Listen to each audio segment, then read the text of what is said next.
मैं ब्रादरम साद रफ़ीक साहब का, सलमान रफ़ीक साहब का, दोनों भाइयों का तहे दिल से शुक्रगुजार हूँ कि मुझे वो अपने वालिद बुजुर्गवार की बरसी के फंक्शन में कई सालों से बुला रहे हैं और मुझे ये एजाज़ बख्श रहे हैं कि मैं चंद अल्फाज जो है ख़ाय साहब शहीद की याद में आप लोगों के सामने अर्ज करूं। जैसा कि मेरे भाई साद रफ़ीक ने कहा कि जब ख़ाय साहब शहीद हुए आज से 44 साल कबल, तो वो 5वीं क्लास में तालिब इल्म थे। मुझे एक वाक़या याद है। ख़ाय साहब शहीद मेरे वालिद के पास बड़ा बाकायदगी से उन दोनों ख्वाजा साहिबान की, मेरे वालिद की और साद रफ़ीक साहब के वालिद की नशिस्त होती थी। 23 मार्च 1966 में अयूब खान की आमरीत के ख़िलाफ़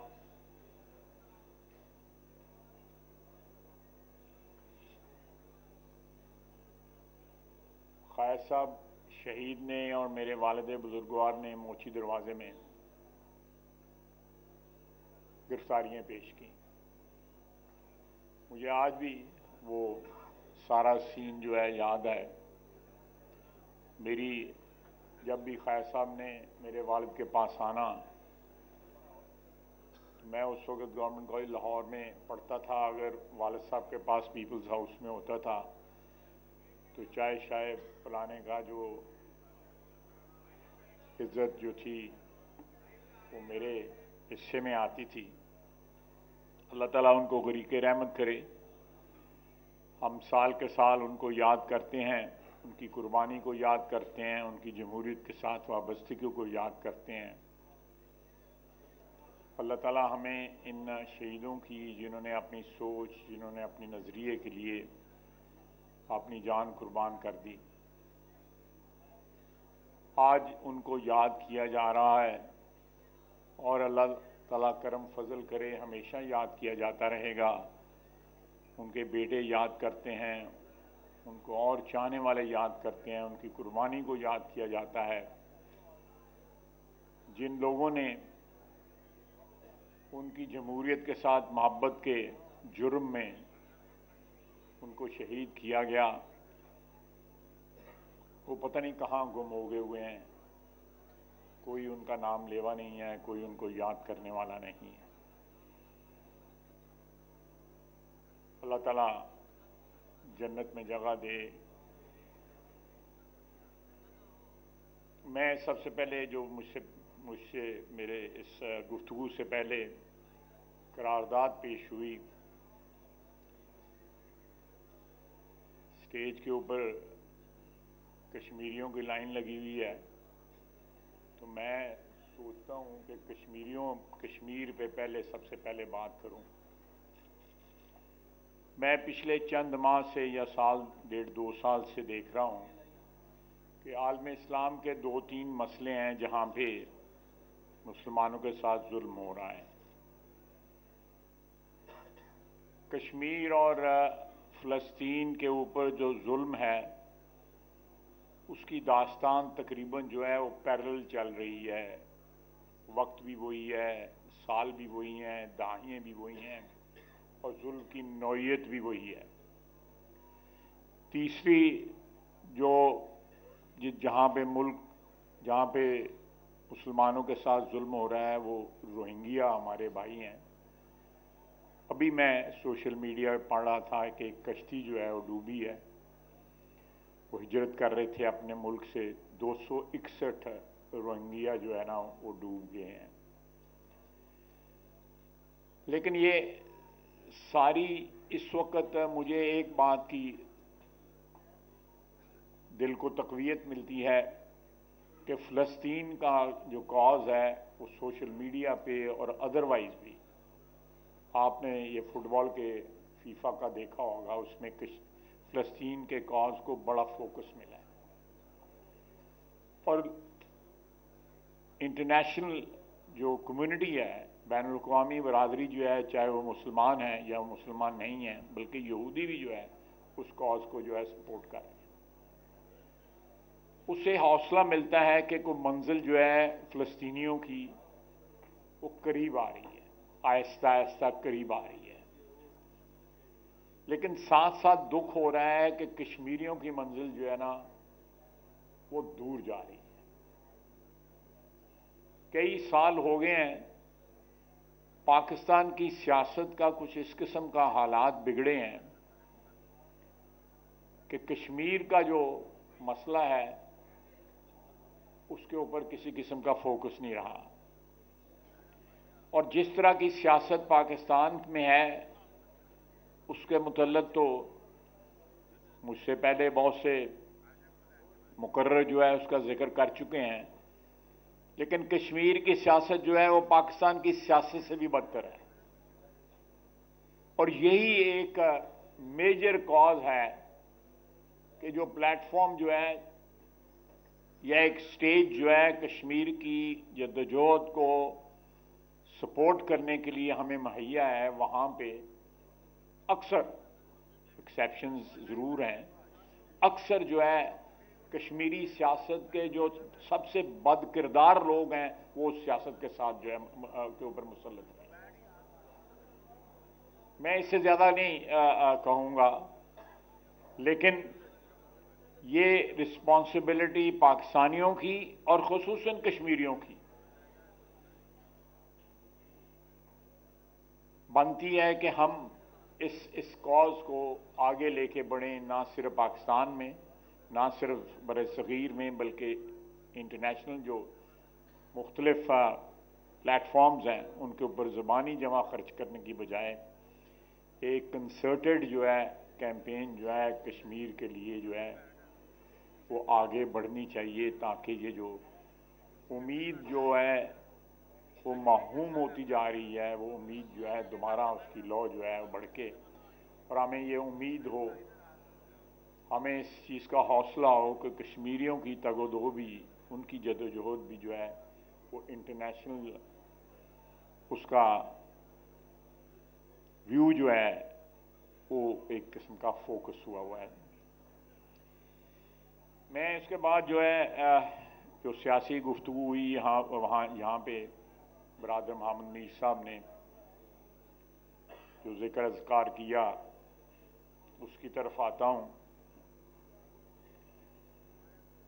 ये बिल्कुल सही बात है कि पाकिस्तान के जो आज हालात हैं उनमें अगर 4-5 जो हमारी हुक्मरान अशराफिया के जुज़ हैं पिछले 75 साल से, जिसमें सियासतदान भी हैं, जिसमें हमारी ब्यूरोक्रेसी है, जिसमें हमारी एस्टेब्लिशमेंट है, हमारी अदलिया है, हमारा मीडिया है, हमारा बिग बिजनेस है, ये सारे मिलके जो है आज जो पाकिस्तान के हालात हैं उसके जिम्मेदार हैं। अब कौन ज्यादा जिम्मेदार है, कौन कम जिम्मेदार है, ये एक डिबेट है जो मैं समझता हूं एकेडमिक है।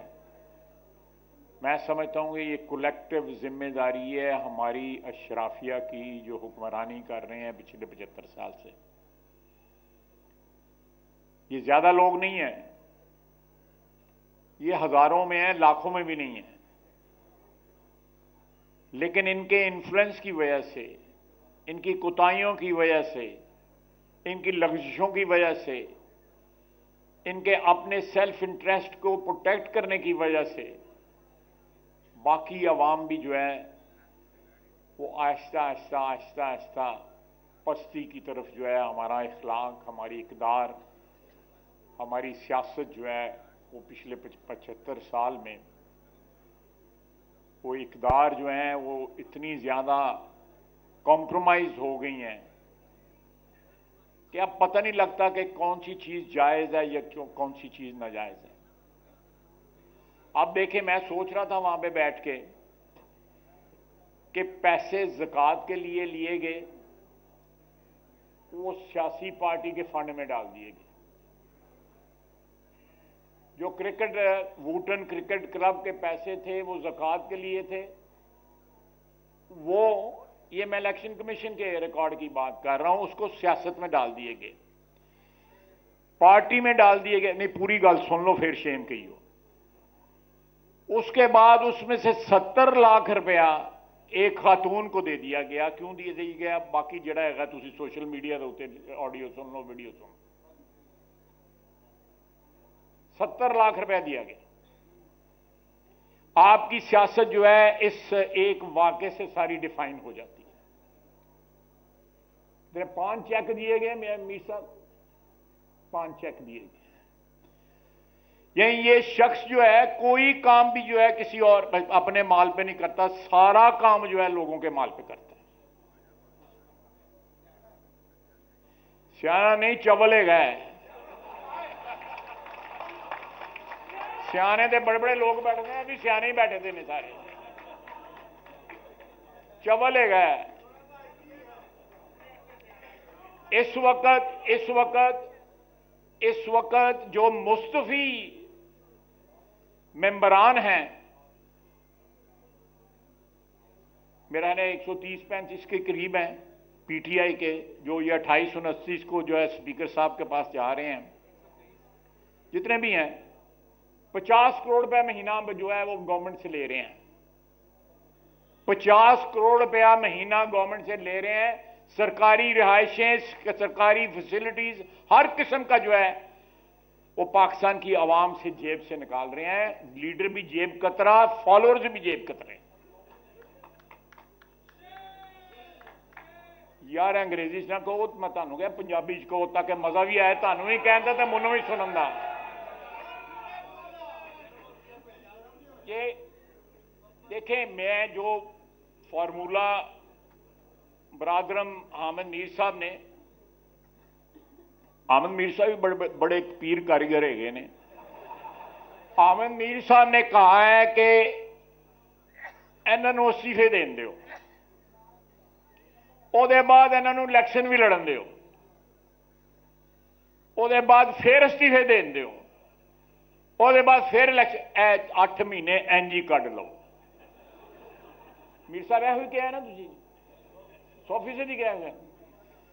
मैं आमद मीर साहब का पैगाम जो है इस तकरीब की वसातत से अपनी लीडरशिप को जो है पहुंचाऊंगा कि अकल की बात जो है बाज़ का जो है अच्छे दोस्तों से उनसे मिल जाती है। तो आमद मीर साहब जो है हमारे अच्छे दोस्तों में शामिल हैं। तो ये इन्होंने इस्तीफे मंजूर करो तो इन्हों जो है ट्रक की बत्ती मगर लाई रखो। उसके बाद जो है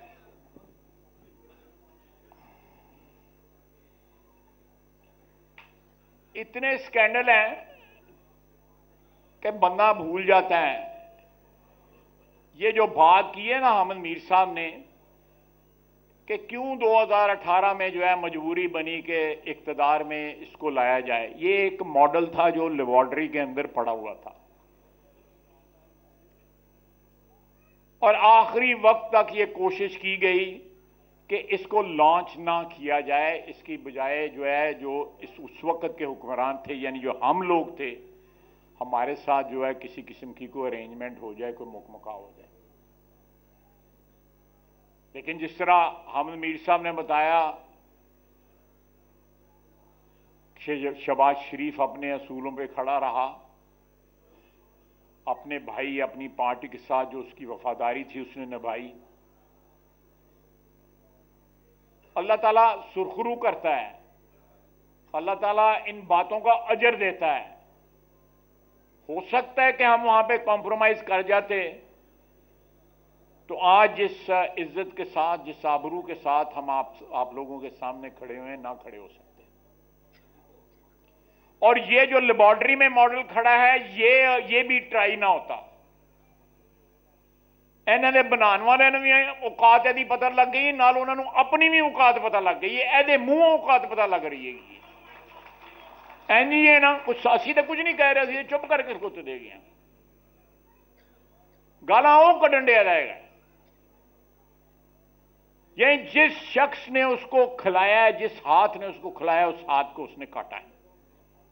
मैंने कल सियालकोट में कहा था कि इन्हें खीर सारा मुद्दा जड़ा है मुर्शदे पा देना है कि मेरे को गलती हुई सी, मैं इन्ना ब्याह क्यों किया है, मोनू बुढ़ी गलत मिली।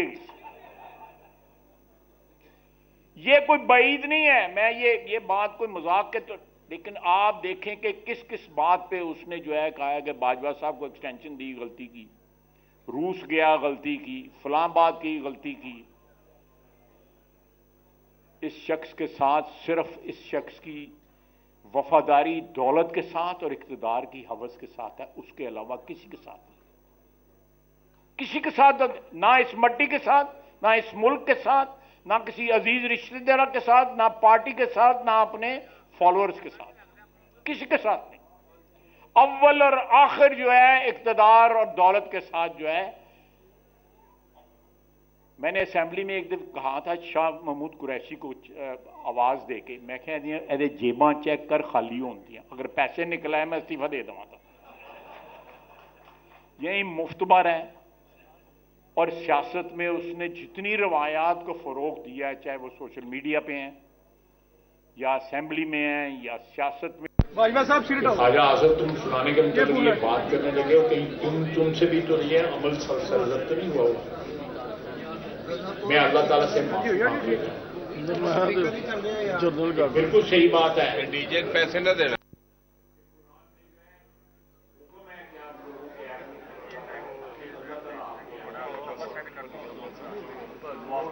पर्दे डालता है, सुबह शाम हमारे ऐबों पे पर्दे डालता है, लेकिन जब आज तानू कोई चूंडी भोरे तो उसले तुसी कहो जी कि ऐबा ने पर्दा पाने तानू आयत याद आ जाए, सूरत गुजरात याद आ जाए। जब आप लोगों के मतलब बात करते रहो तो उस वक्त जो है थोड़ा मुंह बंद ही ना होए। तो ये इस तरह नहीं होता।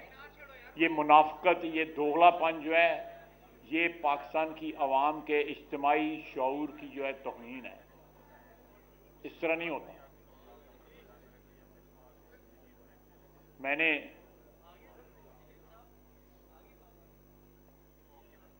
जाना भी है, मैंने इस्लामाबाद जाना है। मैं ज़्यादा लंबी आपसे बात नहीं करना चाहता क्योंकि आजकल धुंध भी है और सारा सिलसिला जो है फ्लाइटों का भी और सड़कों का भी। लेकिन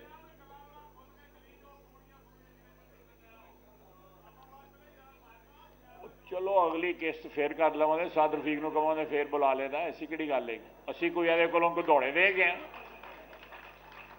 फिर आ जावे। लेकिन जरा देखें, मैं ये जो मैं दोबारा आता हूं जो बात की है मैं इन्होंने अहमद मीर साहब ने, ये जो 2018 में जो वाकया हुआ है, अभी उनके लोगों ने भी और अभी प्रेसिडेंट साहब ने भी कहा है, अलवी साहब ने भी कहा है कि हमें एस्टैब्लिशमेंट या जनरल बाजवा साहब जो है मदद हमारी करते रहे। 2018 से, उससे पहले ये सिलसिला शुरू हुआ। बाज ऐसी ट्रांजैक्शन थी जो 2013 और 2018 में होने वाली थी। अगर नवाज शरीफ उनमें हां कह देता तो ना पनामा रहना था, ना कोई नैब के केस बनने थे, ना अदलिया ने हमारे खिलाफ फैसले देने, कुछ भी नहीं होना था। लेकिन नवाज शरीफ अपने असूल पे डटा रहा। उसने कहा कि मैं ये काम नहीं करूंगा, जो मुझे कहा जा रहा है मैं ये काम नहीं करूंगा, कानून और कायदे के मुताबिक काम करूंगा। ये जो जिस कंप्रोमाइज की अहमद मीर साहब बात कर रहे हैं, उस किस्म के और भी बहुत से कंप्रोमाइज जो थे वो अवेलेबल थे, लेकिन हमने नहीं किया। नुकसान उठाया, जाती नुकसान उठाया, जेलों में गए, झूठे मुकदमात बने, ना सिर्फ अपने पे बने, अपने अहले खानदान पे, अहले खाना के ऊपर, ख्वातीन के ऊपर मुकदमात बनाए। और एक 3-4 साल का एक भयानक दौर गुजरा इस मुल्क के ऊपर, और आज भी उसके असरात जो हैं आपको सोशल मीडिया के ऊपर नजर आते हैं, बेशुमार नजर आते हैं।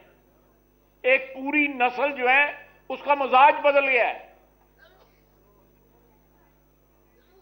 जो चीजें अब मीडिया पे आ रही हैं उसका जो है उनके फॉलोअर्स हैं इमरान खान के, उन पर कोई असर नहीं है।